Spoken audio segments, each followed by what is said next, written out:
Estamos con Fernando Larrama, músico y compositor nacido aquí en la ciudad de Rosario, pichonero, que en 2001 se fue a vivir a Santo Domingo, República Dominicana.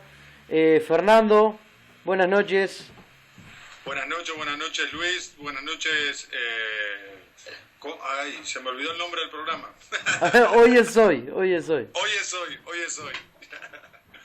Buenas noches amigos, Radio Escuchas. Buenos días, buenas noches mi pueblo. Es verdad, tu pueblo Rosario. Sí, que lo llevamos en el corazón. Por supuesto, ni hablar. Estaba leyendo, Fernando, que te fuiste de acá en 2001, ¿verdad? Sí, en agosto del 2001. Y yo veo que desde que llegás a República Dominicana o Santo Domingo, no dejás en ningún momento de vincularte a tu instrumento, que es el bajo, que lo tenés ahí como ese compañero fiel que te acompañó desde que estás ahí hasta hoy, ¿no? Sí, totalmente. Bueno, el motivo de salir yo de Rosario y, bueno, de Uruguay, fue por la música. O sea, en primera instancia lo que yo pensaba hacer era mudarme para Montevideo, Sí. o sea, con el bajo bajo el brazo. Sí. Irme para allá a Montevideo a tratar de conocer otra gente, otros músicos, otras bandas, como meterme un poco más en el medio, que fuera algo más activo. Exacto. Porque, o sea, ya tengo 13 años afuera de Rosario. Sí. Y igual, un poco gracias a las redes sociales como Facebook y algunas conversaciones con algunos amigos, han pasado cosas, han crecido cosas, están pasando cosas muy buenas por allá, pero tengo entendido que la realidad tampoco ha cambiado mucho. Entonces sabrán entender que a veces en el pueblo, por más que uno tenga los mejores amigos con los cuales uno comparte la música y hace la música, uno se cansa de hacer y deshacer bandas con las mismas personas. O sea, Exactamente. uno encuentra que para crecer hace falta gente nueva. Fernando, crecer es un poco ceder también, ¿no? Porque vos, Sí, claro. cuando uno quiere crecer, porque la realidad de la música en Uruguay, por ejemplo, hoy nos conocemos todos, desde que el más conocido en Uruguay puede estar chateando con vos en Facebook, porque el tema de las redes sociales generó una interacción más cercana en el mercado, sobre todo en Uruguay, que es chiquito. Entonces nos conocemos todos acá. Yo, por ejemplo, trabajo en producción de 5 años y, bueno, más o menos conozco a todos los que se mueven en el medio. Pero al igual, Claro. te digo que he pensado, como vos varias veces, como músico, en ceder un poco el hecho de vivir en Uruguay tal vez y probar suerte en otros lugares, ¿no? No por hacerte famoso, sino por ampliar un poco más el tema de la música, ¿no? Claro, el punto está en la experiencia personal. Exactamente. O sea, es la necesidad que tú tengas de tu interior de tener otras experiencias. Realmente, o sea, en el 2001 yo apenas usaba el email con algunas personas, o sea, y internet no era algo tan masivo como se ha hecho hoy día. Y eso, bueno, también eso no facilitaba las cosas como las facilita hoy. Pero de todos modos, virtualmente es muy difícil tú vivir experiencias que se viven el día a día en otra tierra. Exactamente. O sea, si no te tiras al agua, o sea, si no te mojas los pies, no sabes lo que es. Esa es la verdad. Sí. Y bueno, no, para nada estoy arrepentido. O sea, uno pudiera decir, tuve suerte, pero realmente la suerte la hace uno. O sea, hay gente que uno puede mirar de afuera y decir, bueno, a otro le fue mejor. Consiguió una banda Sí, que se sí. hizo súper famosa y yo qué sé. O generó una trayectoria, digamos, más cercana a la gente, ¿no? Que es Claro. por ese lado. Llevar tu música a todo lo amplio que vos puedas, ¿verdad? Ampliarla. Claro, sí, y al aventurarte facilitas que te pasen cosas. Yo tengo un ejemplo de un baterista de acá.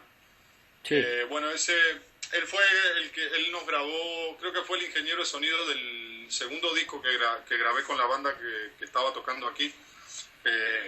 que el segundo que se llama Estelar, de la banda Auriclem, el que fue ingeniero de sonido, o sea, de la grabación. Ese muchacho se llama, su apodo es Kanki, con K, las dos, Kanki, Sí. Lora.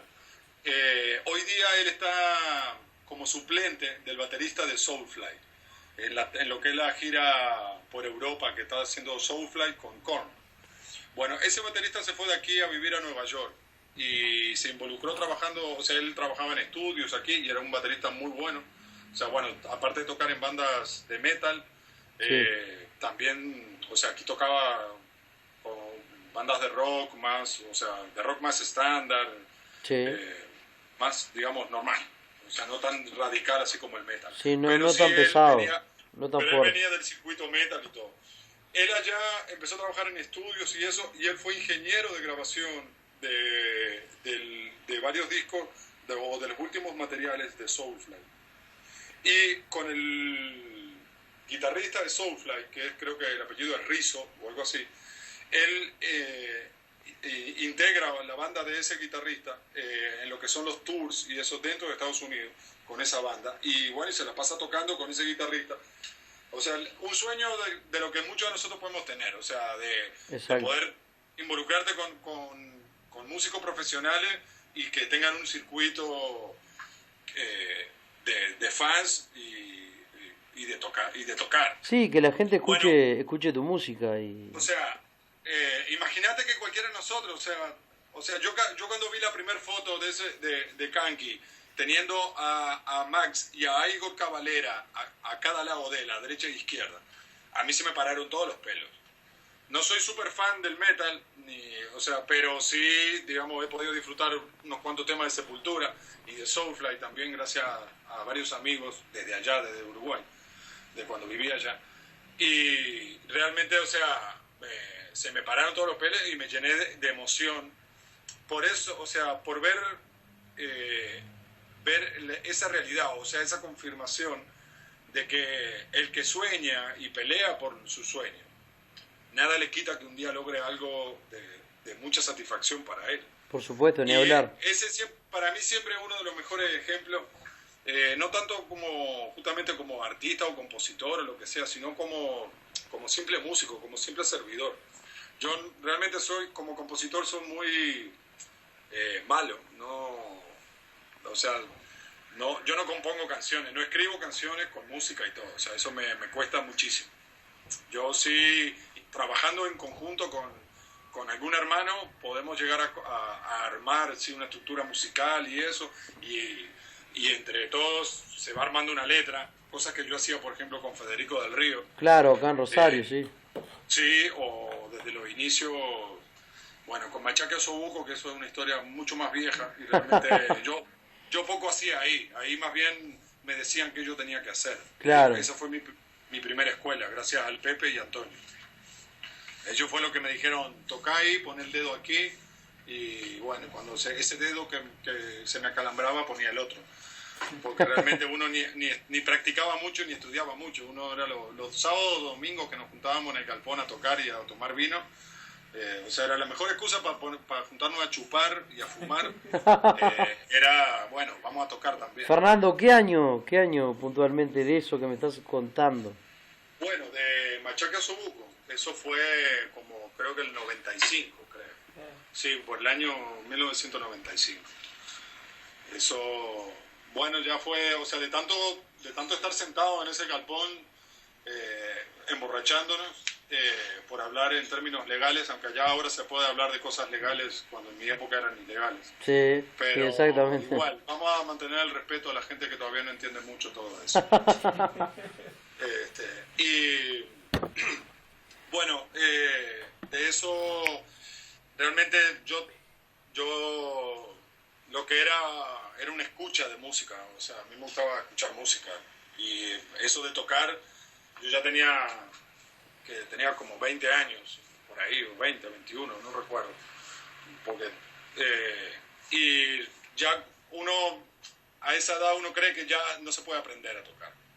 Eso ya es algo que uno ve que, no, fulano empezó a estudiar guitarra con un profesor y empezó desde chiquito, entonces uno creía que toda la matemática tenía que empezar desde ahí.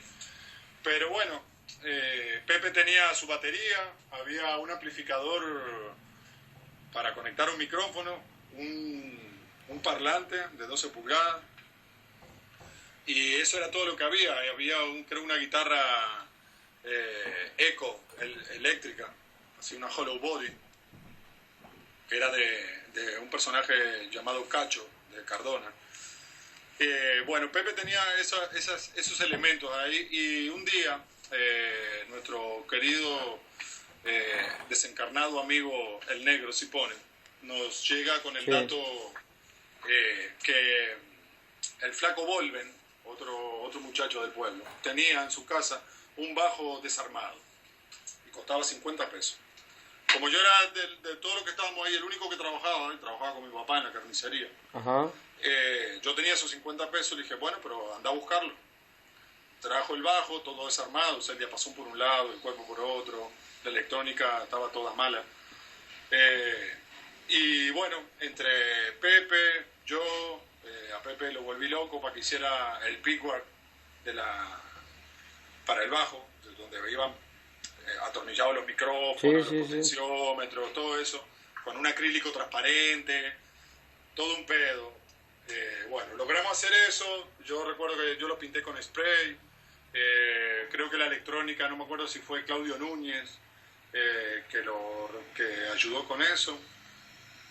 Pero bueno, el asunto es que eso quedó funcionando y sonando, y eso fue el primer bajo. Pero la excusa mía no era para yo ponerme a tocar bajo, sino era que como había guitarra, había batería y había un micrófono, bueno, lo que estaba faltando era un bajo.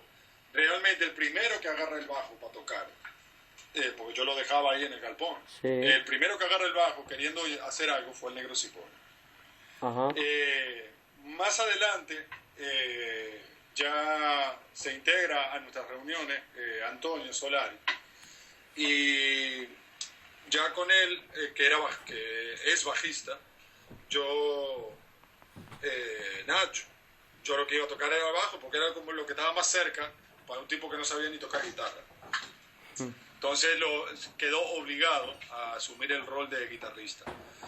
Y él en esos tiempos estaba participando en una banda en Cardona, creo que era La Estancia de la Margarita, que se llamaba.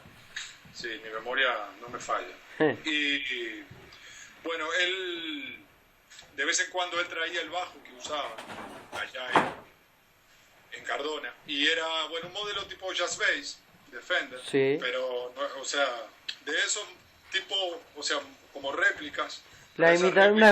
Un ejemplo es Squier, una imitación más barata. Sí, pero mala. O sea, el diapasón era súper grueso, era tan grueso como el de un contrabajo, por decirlo así.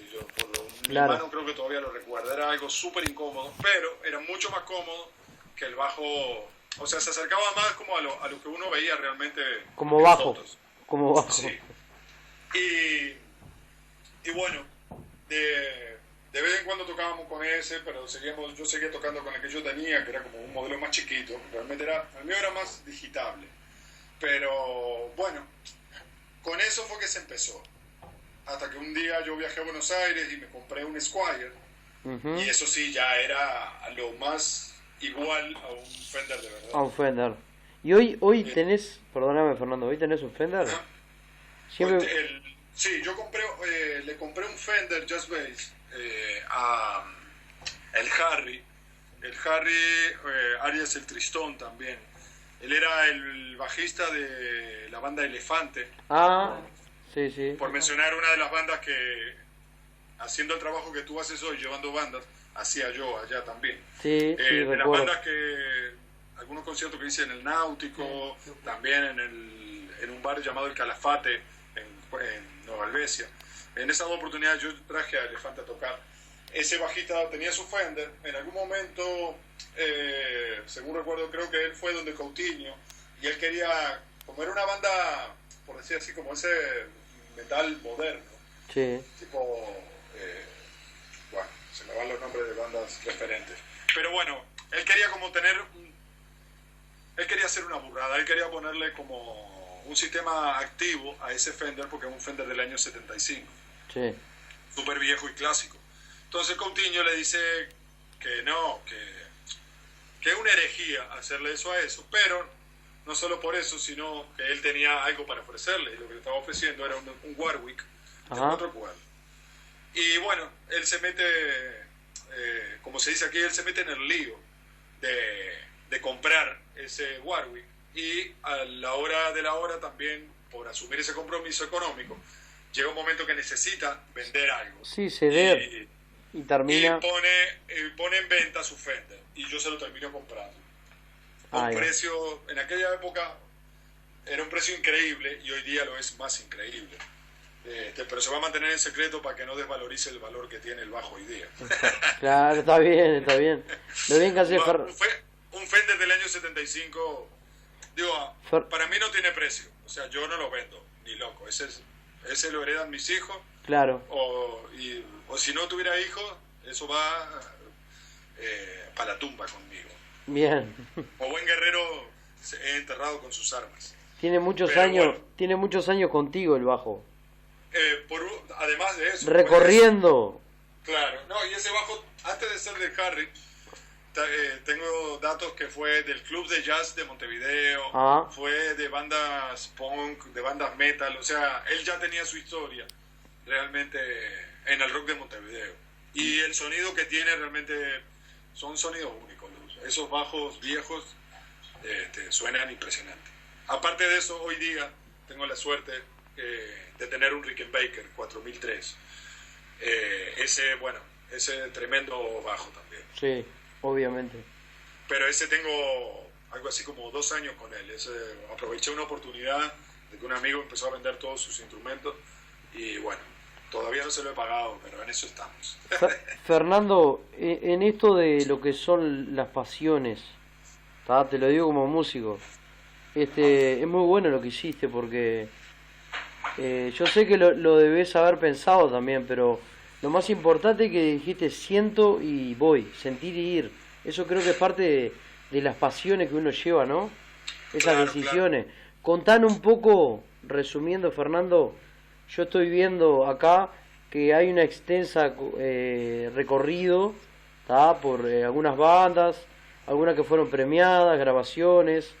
Prefiero que tú me lo cuentes un poco mejor, un breve resumen de lo que fue tu recorrido hasta hoy, digamos, como bajista, como compositor, como cantante. Ok, bueno, voy a arrancar un poco de Rosario, que una de las partes más, digamos, donde la pasión estaba muy encendida y estábamos como logrando a la hora como individuo, como músico, como artista más que nada, porque realmente a mí lo que siempre me apasionó fue el arte en todas sus ramas y bueno, tuve la suerte, la facilidad, digamos, gracias a esos amigos que me introdujeron, de poder desarrollarme dentro del arte de la música. Con el Fede del Río, nosotros y con Damián Silva, empezamos un proyecto que fue, digamos, que fue como el proyecto de despedida mío del pueblo, que fue John Pedorrell y los Cursis. Eso fue una banda que nosotros primero comenzamos tratando de hacer algo para tocar aunque sea en los bares. Yo además de tener un bajo también tenía una máquina de ritmos. Sí. Entonces con la máquina de ritmos programábamos las baterías porque era difícil tener baterista en aquel momento. Sí, lo es hoy todavía. Y entonces con el Fede nos pusimos a componer canciones. O sea, el Fede siempre tuvo ese talento a flor de piel y esa facilidad para las ideas. Entonces entre los dos armamos un repertorio de canciones y incluimos a Damián. Sí. Que Damián le secuestraba el portaestudio Tascam al Pepe. Sí. Y bueno, a partir de que él era el que nos grababa, también participaba en los coros y cantando. Y bueno, se armó como una banda así medio rara para lo que nosotros estábamos acostumbrados y nos gusta, que es bajo, batería, guitarra. Claro. Y Entonces era bueno, como por decir así, en algunos momentos fabricábamos lo que hoy día se llama secuencia, Sí. Que incluso a veces tenía hasta sonidos de teclado, grabados y eso. Sonábamos lo que era batería y teclados y tocábamos guitarra y bajo, el Fede y yo, y también cantaba junto con el Fede. Eso fue algo que llegamos a ir a Montevideo a grabar también, parte de eso. Y bueno, fue un material que tratamos de materializarlo y de ponerlo a circular de alguna manera. Pero a todo eso llegó mi hora ya de partir y eso quedó un poco en el limbo. Fernando, me parece que en esa banda, porque ustedes llegaron a tocar, por ejemplo, yo era muy chiquito en esa época, no sé qué año era, pero tendría unos 10 años, 11, 12. Recuerdo un video que están tocando en Totem, un bar que tenía Alejandro Carvajal, ¿puede ser o me equivoco? Bueno, en Totem tocaron, pero fue con el Pandi en el bajo. ¿Sí? ¿Ya te habías ido ahí? Yo ya me había ido. Donde sí tocamos nosotros fue en lo de Monona. Sí. Nosotros fuimos, creo que de las primeras bandas que tocaron donde Monona. Sí, cuando abrió Monona. Y también en otro bar que era, en aquel entonces era de Diego Morales, que creo que... Sí. Eso es lo que hoy se llama Místico Bar. Dallas. Dallas se llama ahora. En Dallas. Okay. Sí, okay. Sí. En ese momento... No, se llamaba Dallas, por lo menos, no sé en aquella época, pero el primer bar... Yo no me recuerdo el nombre que tenía el bar. El primer bar que tuvo Diego Morales, ahí donde está Místico, era Dallas. Ok.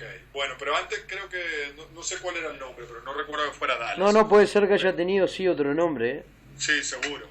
Pero bueno, en esos dos sitios fue que tocamos en vivo con John Pedorel. Yo me acuerdo del tema que lo versiona Federico en una banda posterior, en años después, que se llama Amo a Olga, que es un trío que hacía de funk, principalmente fusionado, que cantaban Ponga Huevo de Peatón. Exactamente, ese es uno de los hits. Esa era una onda medio rap. Y bueno, parece... Pegó mucho ese tema con Amo a Olga acá. Le gustó a la gente, nos gustó a nosotros, claro. que fuimos las generaciones que vinimos después. Qué bueno. En ese tema la grabación es un primo mío que vive en Ámsterdam hoy día. Sí. Él grabó, porque era el ritmo era, por decir así, de hip hop. Y él grabó una guitarra acústica española. Como en esa onda así muy española la guitarra, digamos lo que era su línea de guitarra.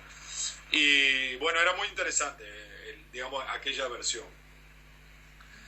Bueno, eso fue, digamos, lo más increíble que llegué a hacer antes de salir de allá. La última parte en Rosario. Fue 2000-2001. Ahí va. Sí, llegamos a ir en los principios del 2001, como en el otoño, algo así, llegamos a ir a Montevideo, a la casa de unos amigos de Damián, a grabar allá como en otra, era como un portaestudio, pero era un Roland, sonaba mucho mejor todo, porque era digital. Sí. Entonces no era cassette como en el portaestudio de Pepe. Entonces, de ahí llego en agosto del 2001 aquí y en cuestión de un mes y medio, yendo a una sala de ensayo, sí, a experimentar a conocer que había hecho aquí, luego de unos ensayos con una gente, el dueño de la sala de ensayo me dice, pero hay un colombiano que tiene una banda y tienen muchas fechas para tocar en bares aquí y no tienen bajista. Bueno, a partir de ahí yo hago contacto con Auro y bueno, a partir de ahí comenzó todo. Nos juntábamos a tocar, hasta ese momento él cantaba y tocaba el bajo para ir resolviendo esa parte rítmica que necesitaba en la banda. Y en los primeros ensayos recuerdo que, para ir yo aprendiéndome los temas, él se mantenía tocando el bajo, por decir así, para yo ir viendo por dónde iban las notas, los acordes de las canciones. Claro. Y a partir de ahí yo ir construyendo mis líneas de bajo. Sí. Ya en el 2002 nosotros empezamos a tocar en los bares. Pues el 2001 llegué a agosto, bueno, digamos, el año terminó y creo que ya como en marzo. Claro, ya preparando todo eso, más o menos. para marzo del 2002 empezamos a tocar en los bares de aquí y bueno, fue realmente como una sensación en Santo Domingo. Sí. La banda, pasa algo, Auro es colombiano, Sí. entonces ya la banda era como muy multibanderas, o sea, tenía el cantante colombiano, el bajista uruguayo, Sí, y el bastante. resto era guitarra y batería eran dominicanos. Sí. Entonces, de por sí, como el compositor es Auro, realmente sonaba muy diferente a lo que sonaba, a cómo sonaban las bandas acá.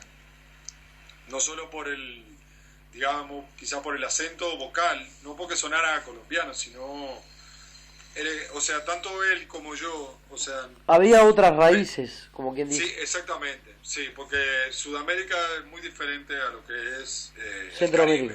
Caribe. Sí. Sí, Centroamérica y el Caribe. O sea, Sí. Sudamérica es muy diferente a lo que es Centroamérica. Sí, sí, sí. Y Centroamérica diferente al Caribe. Aquí son muy, muy devotos, o sea, de lo que es la cultura gringa, realmente en el consumo sobre todo. Claro, Entonces, sí, la influencia entonces, norteamericana. totalmente. Tiene su lado bueno y tiene su lado malo. Exactamente. Muchas bandas aquí realmente tenían como, que sucedía en Uruguay también, uno lo puede oír hasta hoy día. Sí. O sea, bandas que suenan muy, muy parecido a sus grupos favoritos. Exactamente, las Entonces, influencias. lo de nosotros sí siempre ha roto con eso. Nosotros realmente jugamos con el arte de crear y es a partir de cómo nos sale a nosotros. Entonces, por más que nosotros tuviéramos con Auro una escuela de escuchar muchísimos grupos de los 80 argentinos, o los maestros como Spinetta, o Charly García, o Fito Páez, o en algún caso Soda Stereo también. Claro, un poco Había de todo. mucho, o sea, había muchos más grupos también. O sea, Se yo graban, escuché, en el músico siempre se graban muchas cosas en el inconsciente claro. que quedan ahí, las plasmas más adelante, cuando vas a Entonces, tocar. bueno, a lo que vamos tocando y tocando y tocando, logramos la atención de otro músico local que estaba armando su estudio de grabación y, y él había como creado un sello disquero independiente llamado La Viuda Negra Records. Entonces, él asumiéndose como disquera, digamos, nos propone grabarnos el disco y obviamente que él era el productor del disco en el sentido Musical. no, en el sentido ejecutivo. Ah, ejecutivo. O sea, eso Producción, nosotros teníamos que, producción exacto, ejecutiva, sí, nosotros no teníamos que pagar esa grabación. bien. Y tampoco, yo no recuerdo si la primera edición o algo así. Bueno, todo se hace mucho a pulmón también. O sea, en algún caso me imagino habremos pedido fiado para sacar el disco o algo de eso. No sé. Pero bueno, el primer disco que se llamado Violeta, Sí, ese fue un disco que como con 13 temas, algo así. Y bueno, realmente hasta hoy día muchísima gente dice que ese fue nuestro mejor disco. Pasa mucho con las bandas, o sea, por la frescura, por, digamos, esa originalidad, como, con tanto ímpetu, con tantas ganas de hacer algo. claro. Y bueno, con ese disco nos dimos a conocer un poco más. O sea, aquí también el circuito de tocar es igual de difícil como en Montevideo. O sea, a diferencia que aquí no sucede en los conciertos grandes de bandas nacionales, como sucede en Montevideo. Ajá, Entonces, borrando los conciertos grandes de las bandas nacionales grandes, que aquí hay bandas tan viejas como los Buitres, o sea, aquí hay bandas de 25 claro. años Sí, sí, todavía sí. tocando, pero no hacen los conciertos que pueden hacer los Buitres una vez al año. O sea, para yo que sé cuánta gente lo hacen, pero cuando hacen sus conciertos grandes, sé que llevan mucha gente. Sí, nosotros estuvimos cubriendo hace muy poquito, creo que fue 12.000 personas por lo que me dijo la producción. Claro, no, aquí eso sería un sueño hecho realidad. Claro, exactamente. Ahí tú me estás diciendo como que hay cultura de tocar para menos público, o sea, una cultura de Sí, bares. sí, principalmente. Se hacen conciertos, o sea, un poco más grandes y eso, pero ninguno llega a 1000 personas. O sea, ya un concierto de 700 personas en un lugar un poquito grande ya es una cosa, es una fiesta, realmente. Sí, sí, Pero sí. es más por una falta de productores con fe en ese mercado y en ese medio. O sea, hay muchos opinólogos que acusan muchísimos motivos por el cual eso no funciona. O sea, si en Uruguay la música tropical se puede decir que es más popular que el rock, y eso Sí. que el rock puede llevar para una banda sola 12.000 personas, aquí, que es el país del merengue y de la bachata, es más difícil entonces. Pero eso es Sí. un poco la creencia estúpida del rockero y del productor de Exactamente. conciertos, de creer que no se puede. De no Usted creer. si usted tiene ganas, se puede. Claro que hay medios que tiene que usted caminar para poder llegar a la meta. Exactamente. Ser O muy sea, perseverante principalmente. claro, y no En es con los todo. brazos cruzados ni sentado en un escritorio y en su casa que las cosas van a pasar. Pero bueno, esto no se trata de criticar ni hacer extendernos en esa parte.